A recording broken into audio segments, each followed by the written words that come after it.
ढाक के वही तीन पात रहे हैं। ऐसा लगता है कि सीमा हैदर की खातिरदारी बढ़िया तरीके से हो रही है। मैं इस नतीजे पर पहुंचा हूं कि आज मैंने उत्तर प्रदेश के चीफ सेक्रेटरी को, उत्तर प्रदेश के डीजीपी साहब को और हरियाणा के चीफ सेक्रेटरी को जेल भुगत ले, यहाँ से उसको डिपोर्ट उसके नेपाल और फिर नेपाल से उसके देश वो वहाँ से सजा भुगतने के बाद वो डिपोर्ट हो सके। 1 साल से 1.5 साल का समय ये करीब हो गया है, लेकिन आज तक जो है सीमा हैदर के खिलाफ कोई चार्जशीट 173(2) के तहत, सीआरपीसी की धारा 173(2) के तहत कोई चार्जशीट कोर्ट में फाइल नहीं की गई है उत्तर प्रदेश पुलिस द्वारा, ना नेत्रपाल के खिलाफ, ना सीमा के खिलाफ, ना ही सचिन मीना के खिलाफ। हमने बार बार उनको लिखा है, पुलिस डिपार्टमेंट उत्तर प्रदेश को, कि इसके खिलाफ एफआईआर जो दर्ज हुई है इन्वेस्टिगेशन को कंप्लीट करके कोर्ट में चालान पेश करें ताकि हम ट्रायल करके इसको सजा दिला सके। लेकिन ढाक के वही तीन पात रहे हैं। ऐसा लगता है कि सीमा हैदर की खातिरदारी बढ़िया तरीके से हो रही है और सीमा हैदर के खिलाफ उत्तर प्रदेश की जो रबुपुरा की पुलिस है वो कुछ करना नहीं चाहती है। उसको मेहमान नवाजी के तौर पर रख रही है, उसको ऐसे रख रही है जैसे उनकी बुआ आ गई हो, जैसे उनकी जो है ना कोई रिश्तेदारी, उनकी रिश्तेदार में से कोई उनका रिश्तेदार आ गया हो या उनकी कोई रिलेटिव आ गई हो। उसको वीआईपी ट्रीटमेंट दिया जा रहा है, उसकी आवभगत की जा रही है और उसको जो है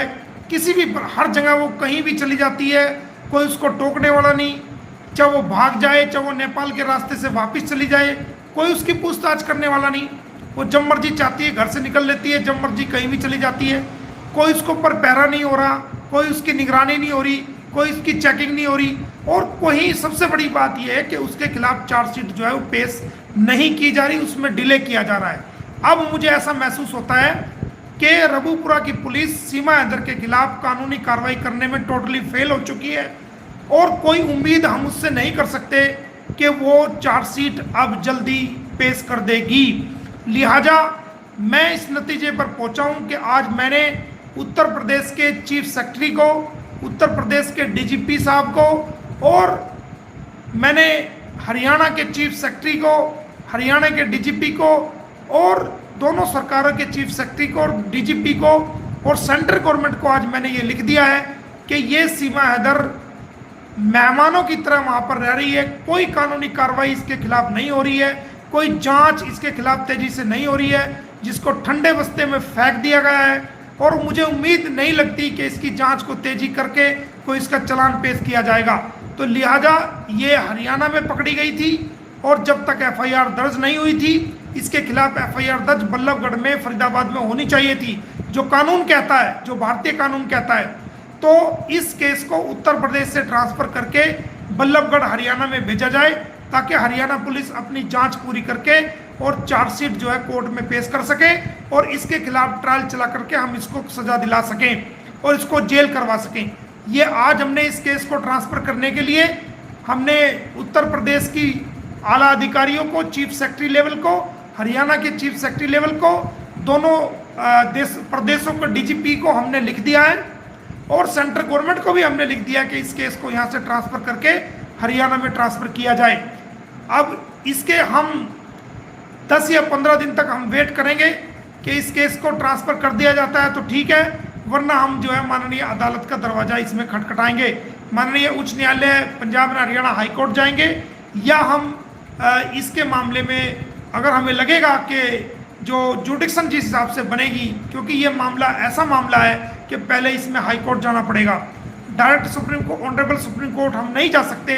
क्योंकि डायरेक्ट एफआईआर नहीं है।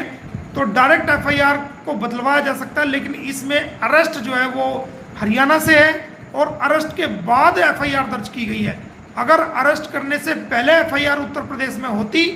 तो मामला वहीं चलता, लेकिन पहले अरेस्ट हुई है, बाद में दूसरे स्टेट में जाके एफआईआर हुई है, जो कानून का सरासर उल्लंघन है। तो इस केस को हम उत्तर प्रदेश से ट्रांसफर कराने के लिए हमने उत्तर प्रदेश के चीफ सेक्रेटरी को, उत्तर प्रदेश सरकार को, डीजीपी को, हरियाणा के चीफ सेक्रेटरी को और डीजीपी को और जो वहाँ के जो जोनल आईजी हैं उनको और जो जोनल आईजी फरीदाबाद हैं उनको और एसएसपी को और एसएचओ को, तमाम लोगों को हमने आज इस केस की ट्रांसफर के लिए इस केस के इन्वेस्टिगेशन ऑफिसर्स को भी हमने लिखा है कि आप ये केस छोड़ दें और इस केस को जो है हरियाणा में ट्रांसफर कर दें। तो ये नई बिग अपडेट मैं आपको दे रहा हूँ, क्योंकि हम पक चुके हैं, हम वेट कर चुके हैं बहुत सारा।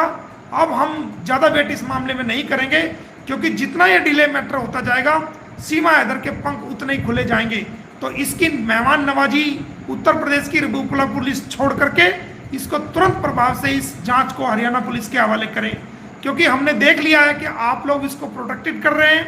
आप लोग किसी प्रकार की इन्वेस्टिगेशन में तेजी नहीं ला रहे हैं और न ही आप चार्जशीट इसको पेश कर रहे हैं। तो लिहाजा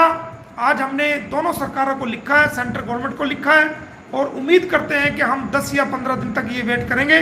अगर ये मामला ट्रांसफर नहीं होता है तो हम माननीय उच्च न्यायालय का दरवाजा इसके अंदर खटखटाएंगे और इस मामले को उत्तर प्रदेश से निकाल करके हरियाणा में लेके आएंगे और उसके अंदर टाइम बाउंड भी करवाएंगे कि इतने टाइम के अंदर अंदर आप इन्वेस्टिगेशन को कंप्लीट कीजिए, क्योंकि 1.5 साल का वक्त बहुत ज़्यादा वक्त होता है। आज पूरे देश में क्राइम है, हर जगह आज जहाँ मर्जी चाहे जैसे चाहे आज गोलियां चल जाती हैं, हत्याएं हो जाती हैं। और ये नेपाल का जो बॉर्डर है वो बॉर्डर क्रॉस करके कितने सारे जो है वो इलीगल तरीके से भारत में घुसपैठ कर लेते हैं और हमारी पुलिस 1.5 साल तक चालान उसके खिलाफ जो है जो उत्तर प्रदेश की पुलिस है वो पेश करने में नाकामयाब होती है। और ये बड़े दुख की बात है, हमें दुख के साथ कहना पड़ रहा है कि हम इस केस को उत्तर प्रदेश पुलिस से लेकर के हरियाणा की तरफ अब लाने की तरफ हमने कदम बढ़ा दिया है और उनको हमने लिख दिया है। तो अगर 10 या 15 दिन के अंदर अंदर समय हमने दिया है, उसके अंदर ये जांच को अगर नहीं बदला जाता है, पूरी चार्जशीट को जो उन्होंने अब तक लिखी है या अब तक इन्वेस्टिगेशन की है उसको हरियाणा पुलिस के हवाले करें और आगे की जो जांच है, फर्दर इन्वेस्टिगेशन जो है वो हरियाणा पुलिस इस मामले में करे और चार्जशीट जल्दी से जल्दी जो है वो उत्तर प्रदेश की पुलिस से लेकर के इन्वेस्टिगेशन को कंप्लीट करके वो फरीदाबाद न्यायालय में कोर्ट में जो है इसको प्रस्तुत करे, ताकि हम इसमें खड़े होकर के सीमा हैदर को जो है उसकी औकात दिखा सकें और उसको जेल करा सकें और उसको यहाँ से जेल कराने के बाद जब वो जेल भुगत ले, यहाँ से उसको डिपोर्ट उसके नेपाल और फिर नेपाल से उसके देश वो वहाँ से सजा भुगतने के बाद वो डिपोर्ट हो सके। तो दोस्तों हमने यही नई अपडेट आपको देनी थी। हमने बहुत बड़ा कदम ये उठाया है और ये कदम हमने मजबूर होकर उठाया है, क्योंकि हम ना उम्मीद हो गए हैं उत्तर प्रदेश की रबूपुरा पुलिस से कि वो कभी अपनी जांच पूरी कर पाएगी। 1.5 साल से वो इसको घुस पे लीप रही है और वो आमे टामे दे रही है और वो बहानेबाजी कर रही है और वो सीमा को ऐसे प्रोटेक्ट कर रही है जैसे उनके पुलिस स्टेशन में उनका कोई मेहमान आ गया हो। तो इस प्रकार की जो हरकतें हैं वो ठीक नहीं है। पूरी दुनिया के लोगों की निगाहें उनके खिलाफ इस बात के लिए आज कि क्या उसके खिलाफ उस जांच कर रहे हैं, नहीं कर रहे हैं, कितना हो चुकी है, क्या स्टेटस है, तो वो सारी चीज़ें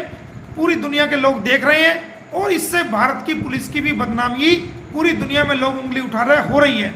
तो इन सारी बातों को देखते हुए हमने आज दोनों सरकारों को लिखा है, सेंट्रल गवर्नमेंट को लिखा है कि उत्तर प्रदेश की जो रबूपुरा की पुलिस है वो टोटली फेल है, चार्जशीट होगी, ट्रायल चलेगा और इसको हम जेल में कराएंगे। इसके अलावा हमने दूसरे जो क्रिमिनल केसेस इस पे डाल रखे हैं उसमें भी प्रोग्रेस है, चल रही है, उनके अंदर भी कार्रवाई हो रही है और उसके अंदर भी जो कोई नेगेटिव बात नहीं है, सारी पॉजिटिव बातें हैं, उसके अंदर भी इसको जो हम जल्दी से इन्वॉल्व करने की कोशिश करेंगे, इसको जल्दी से जल्दी जेल में डालने की हमारी प्रक्रियाएं सभी चल रही हैं। और गुलाम हैदर के बच्चों के ऑर्डर मैंने आपको पहले भी कहा है, हर बार कहता हूँ, हमने किए हुए हैं, करा रखे हैं, सिर्फ गुलाम हैदर के आने का इंतजार है और जो उसकी जो वीज़ा की जितनी भी कंडीशंस थी वो सब हम पूरी कर चुके हैं। भारत की सरकार के ऊपर है क्या वो भारत की सरकार उसको कब क्लियरेंस दे और वो भारत में आ सके। तो हम उम्मीद करते हैं कि हमारी भारत की सरकार उसको वीज़ा भी देगी, एक जेन्युइन कॉज है, एक पिता का दर्द को समझेगी और हमारे भारत के लोगों की आवाज़ को सुनेगी। तो आप सभी लोग अपनी आवाज़ को मर्यादा में रह करके और कानून के दायरे में रह करके उठाते रहें और स्ट्रॉन्ग करते रहें, डिबेट करते रहें, इस मुहिम को आगे बढ़ाते रहें। एक दिन आपकी मेहनत रंग लाएगी और आप सभी के लोग